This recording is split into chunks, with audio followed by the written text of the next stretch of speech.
Pas 4 librave për kolosët e futbollit shkodran Muhamet Dibra, Gjevdet Shaqiri, Saba Bizi dhe Metin Zhega, Faik Sadiku ka ardhur me librin e tij të 5 sa i përket figurave futbollistike, këtë radhë duke ja kushtuar Selamidanit, mjeshtrit të mall, artistit të golave me kokë, siç e ka titulluar librin kushtuar kësaj figure të spikatur sportive të Vllaznisë, Partizanit, Kombëtares, si dhe trajnerit mirënjohur. Promovimi i librit u bën në ambientet e stadiumit Loro Boriçi mes miqve e kolegëve të fushës të Selamidanit, sot 83 vjeçar.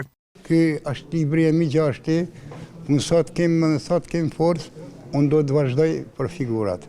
Kam një 2 libra në projekt, unë jam shtet me jetën e tij, historinë e futbollit, edhe patjetër edhe historinë familjare, se një libër historik niset qysh në Genezme. Shkodra sportive është një minjer arit për me folë për ta. Në shë respekti për kontributin e dhënë për futbollin shkodran, presidenti i klubit Vllaznia Alban Xhaferi i dhuroi fanelën me numrin 10, atë që Selamidani ka luajtur në fushën e lojës. Kush e ka përjetuar atë kohë, besoj se e din vlerat e tij fantastike që ka pasur si futbollist dhe si emër i madh. Klubi vazhdimisht mundohet me i përkujtu këta figura, sepse këta janë ADN-ja e Vllaznisë, këta janë identiteti i Vllaznisë. Vllaznia është e përhershme, ne të përkohshëm, na kena për detyrë me dhënë maksimumin. Gjithashtu edhe ditën e dile, na kena planifikuar me qenë se përkon edhe me 107 vjetorin e klubit, kena planifikuar me këtë ditëlinje me bë një event që ta përkujtojmë gjithë bashkë, është detyrë e gjithë secili çdo shkodranit që e njeh vetin tillë, përkujtojnë Vllaznin, ta i bëjnë thirrje gjithë sportazhëve, anë mban jo vetëm Shkodër, por edhe gjithandaj institucioneve, politikës, figurave veteranëve të cilat i kemi ftuar në tribunën kryesore, që të jenë sa më shumë pjesëmarrës ditën e dile, ta përkujtojnë Vllaznin, do ketë një surprizë, një shfaqje të bukur, dhe gjithashtu ta mbështesin ekipin drejt objektive për titull kampion. Një falënderim shkon sigurisht në emër të familjes edhe për autorin e këtij libri, Faik Sadiku, i cili na ka fal një dhuratë shumë të bukur që do ta majmë gjithmonë në zemër për njeriun tonë të dashur. Me të thënë vërtetën, unë nuk kam pas fatin me njek babin në aktivitetin e tij sportiv.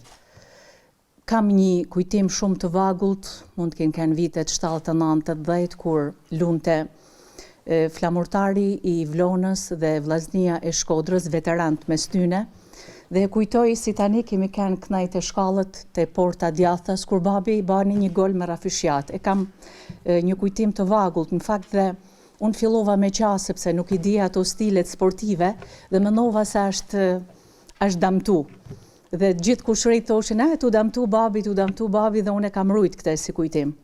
Por karrierën e tij sportive unë e mësova gjatë redaktimit të këtij libri dhe për këtë du me falenderoj sërish zotin Faik, i cili më dha mundësinë për ta redaktuar dhe për të patë të gjithë karrierën sportive të babit, pash se sa mund, sa sakrifica bashkë me shokët, sepse për babin Vllazni dhe me thanë të tanë bashkë, kishin ba këta djem për skuadrën e tyne të zemërs, për qytetin e Shkodrës dhe sigurisht për me gëzu tifozat. Kolege bashkëpunëtor ndër vite ndan me të pranishmit momentet e jetuara në fushë dhe jashtë saj me Danin. Për i ti kam mësu shumë gjana, a i më ka thonë që po si vune rëndësi sprinteve nuk e gjanë dërëzi. Selamidani ka kënë futbolist, por ka kënë intelektuali i ekipit. Si një futbolist shumë i talentuar, kuptohet edhe si një që është shumë e rëndësishme ta theksoj, si një intelektual i vërtet i qytetit tonë. Sporti është një pjesë e vogël e jetës, kurse aja që një tregon mas sportit është gjë e më rëndësishme. Edhe unë them që përse Selamia është një vlerë të shtuar qytetit tonë, një gur shumë i çmum i futbollit Vllaznisë që ka me të gjatë. Na bani më afru një kohë që ndoshta ndahen profile, dikush mësohet më shumë, dikush mësohet më pak, po afru më bën bash gjithë futbolli dhe sigurisht holli themelet e karrierës teme, jo vetëm si trajner, po edhe si njeri, mund të them.